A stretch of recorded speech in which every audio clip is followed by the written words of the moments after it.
కానీ దీని గురించి విద్యా వ్యవస్థను ఏ విధంగా మెరుగుపరచాలి, ఉన్న సమస్యలు ఏంది, విద్యార్థుల భవిష్యత్తును ఏ విధంగా కాపాడాలి, సమస్యలు ఏమున్నాయి, ఏ విధంగా మెరుగుపరచాలి, విద్యాశాఖకు కనీసం మంత్రిని పెట్టాలి అని నివేదికలు ఇవ్వాల్సినటువంటి ఆ విద్యాశాఖ కమిషను దీని పూర్తి విరుద్ధంగా నివేదికలు ఇచ్చింది. ఎందుకు నివేదికలు ఇచ్చారంటే దీని మీద వాళ్ళకి అవగాహన లేదు. ఫస్ట్ వాళ్ళు విద్యారంగ నిపుణులు కాదు, విద్యాశాఖతో సంబంధం ఉన్న వ్యక్తులు కాదు. అంటే రిటైర్డ్ ఐఏఎస్ అధికారికి గ్రౌండ్ లెవెల్లో ఉన్న సమస్యలు ఏం తెలుసా నాకు?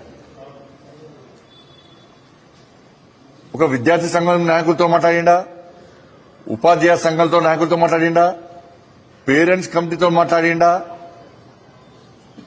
విద్యార్థులతో మాట్లాడిండా, ఎవరితో ఏ మాట్లాడలే. ఏ శ్రమంలో కూర్చున్నారు. రాష్ట్ర ప్రభుత్వం ఆలోచన ఏంటంటే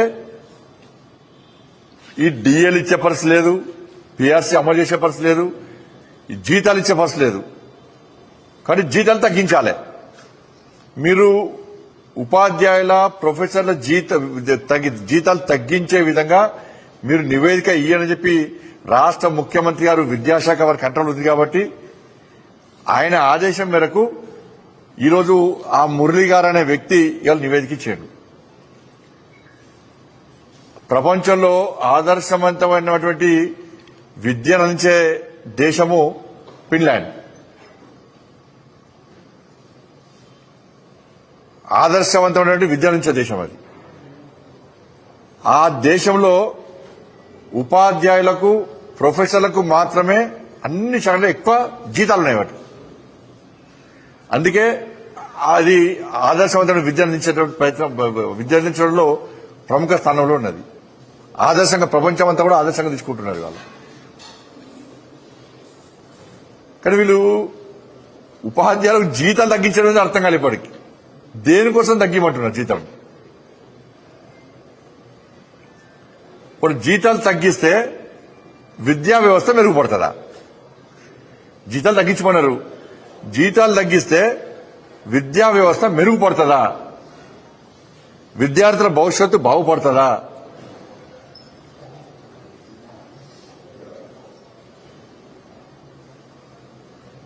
దేని ప్రకారము ఉపాధ్యాయుల జీతాలు తగ్గిమని మీరు నివేదించారు? మీ ఆలోచన ఏంది? ప్రభుత్వం ఆలోచన ఏంది?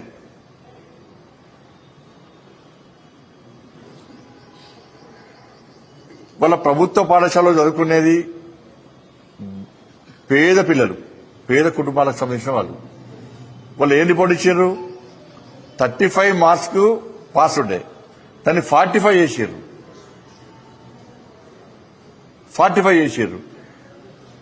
అంటే ఇక పేద విద్యార్థులు ఈ 10th వరకు మాత్రమే స్కూల్ విద్యకు మాత్రమే పరిమితి. ఇక పై విద్యలు వాళ్ళు చదువుకునే పరిస్థితి లేదు కావాలి. అది అంటే ఈ పేద పిల్లలు కేవలం ఇక్కడికే పరిమితం కావాలి. ఇక ఉన్నత విద్య చదువుకోవద్దు వాళ్ళు. ఇది వీళ్ళ దుర్మార్గపు ఆలోచన వీళ్ళది. 35 మార్కులు అది 45 మార్కులు పెంచుతారు. తగ్గియండి. ఇక 35 మార్కులు అది 45 మార్కులు పెంచితే ఈ పిల్లలు ఎవరు చదువుకోవద్దు. ఇక ఇక్కడికే పరిమితం కావాలి. వాళ్ళు ఐఏఎస్ కావద్దు, ఐపీఎస్ కావద్దు, డిగ్రీలు చేయొద్దు, ఇంటర్మీడియట్ కూడా చేయొద్దు. వాళ్ళు ఇక వీటికే పరిమితం కావాలని చెప్పి దుర్మార్గపు ఆలోచన వీళ్ళకు.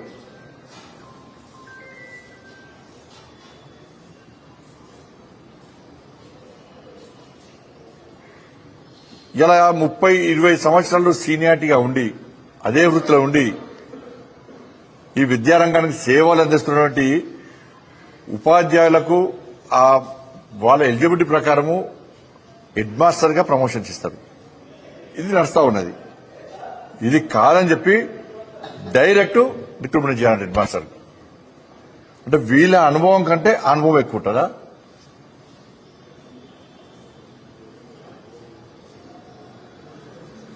నేను మొదట్లోనే వీళ్ళని విద్యా కమిషన్ మెంబర్ చేసినప్పుడే వ్యతిరేకించిన.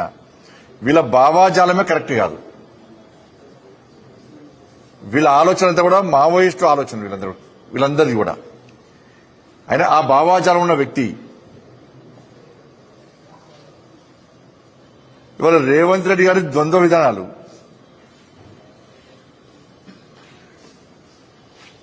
ఒకవైపేమో లొంగిపోయిన మావోయిస్టులు అందరూ పిలిచి ఛాయ్ పోసిండు, సన్మానం చేసిండు, మంచిదే. కానీ ఈ అర్బన్ నక్సల్స్ భావాజాలం ఉన్న వ్యక్తులను విద్యా కమిషన్లు పెట్టి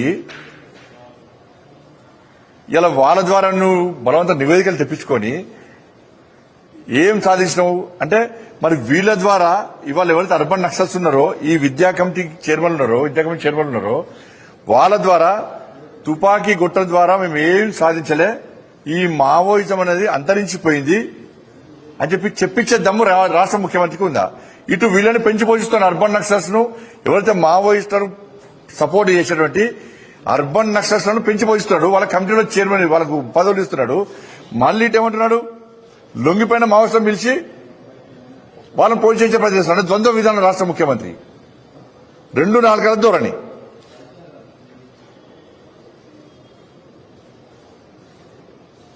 కాబట్టి వీళ్ళను విద్యా కమిటీలు వేసినప్పుడే నేను దాన్ని వ్యతిరేకించిన. ఇది కరెక్ట్ పద్ధతి కాదు, వీళ్ళు సమాజానికి తప్పుడు సందేశాలు ఇస్తారని చెప్పి. కాబట్టి ఇవాళ ఉపాధ్యాయ రంగాన్నే అవమానపరిచే విధంగా, వాళ్ళని హేళన చేసే విధంగా ఇలా ఈ కమిటీ రిపోర్ట్ ఉన్నది. ఈ కమిటీ రిపోర్ట్ చెత్తబుట్లో పడేసినా ఆ చెత్తబుట్ట కూడా అవమానం భావిస్తుంది, చెత్తబుట్ట కూడా అవమానం భావిస్తుంది. రిపోర్ట్ చేయడానికి ఒక హద్దు పద్దు ఉండాలి, ఒక ఆలోచన ఉండాలి. ఈ జీతాలు తగ్గిమనడం ఏంది? మరి జీతాలు తగ్గిస్తే ఏమవుతుందో చెప్పారు.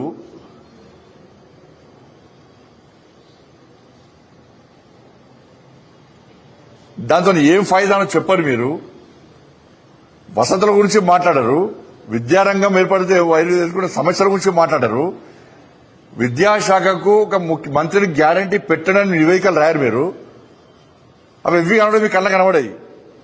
మీకు టార్గెట్ ఎవరు? ఉపాధ్యాయులు టార్గెట్. మీకు ఏదో డిఏలు అడుగుతారు కదా, పిఆర్సీ గురించి మాట్లాడుతారు కదా.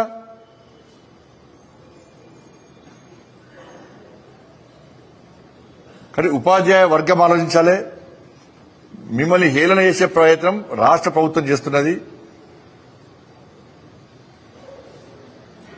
అవమానపరిచే ప్రయత్నం చేస్తున్నది. ఉపాధ్యాయ వృత్తి పట్ల సమాజంలో తప్పుడు ఆలోచనలు క్రియేట్ చేసే ప్రయత్నం రాష్ట్ర ప్రభుత్వం చేస్తున్నది.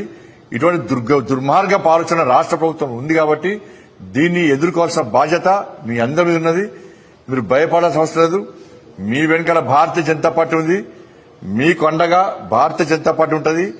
రాష్ట్ర ముఖ్యమంత్రి గారికి చెప్తున్నాను, ఈ కమిషన్ రిపోర్ట్ తీసుకొని అదే రకమైన ఆలోచనతో రాష్ట్ర ముఖ్యమంత్రి ఉంటే దానికి ఏ విధంగా గుణపాఠం చెప్పాలో భారతీయ జనతా పార్టీ అదే స్థాయిలో గుణపాఠం చెప్తుంది. ఆ రిపోర్ట్ను తీసి ఆ మూసి నెలకు పడేది. ఆ రిపోర్టు పట్టించుకోవడానికి అవసరం లేదు. ఆ రిపోర్ట్ ఇచ్చినటువంటి వ్యక్తులకే నైతికత లేదు, వాళ్ళకి విజ్ఞత లేదు, వాళ్ళకి అవగాహన లేదు.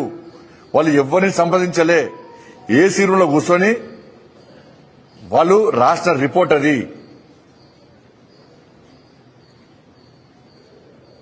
ఈ విషయంలో ఉపాధ్యాయ వర్గం అంతా కూడా జాగృతం కావాల్సిందిగా నేను అప్పీల్ చేస్తా ఉన్నా. దానికి అనుగుణంగా రాష్ట్ర ప్రభుత్వం ఆలోచిస్తే గుణపాఠం చెప్పడానికి భారతీయ జనతా పార్టీ సిద్ధంగా ఉందన్న విషయాన్ని మేము ఈ సందర్భంగా హెచ్చరిస్తున్నాం. మీరు తెలుగు స్పష్టంగా చదవగలుగుతారా? తెలంగాణ యాస మీద మంచి పట్టు ఉందా? అయితే మీకోసం క్యూన్యూస్ ఒక మంచి అవకాశం కల్పిస్తుంది. ఇది ప్రత్యేకంగా విద్యార్థులు, గృహిణులు, వయసుతో సంబంధం లేకుండా ఎవరైనా సరే మీరు ఇంటి దగ్గర నుంచే పని చేసుకోవచ్చు. మీ వాయిస్తోనే ఇంట్లో ఉంటూనే మంచి ఆదాయం సంపాదించుకోవచ్చు. ఇంకెందుకు ఆలస్యం? వర్క్ ఫ్రమ్ హోమ్ కి ఇప్పుడే సంప్రదించండి.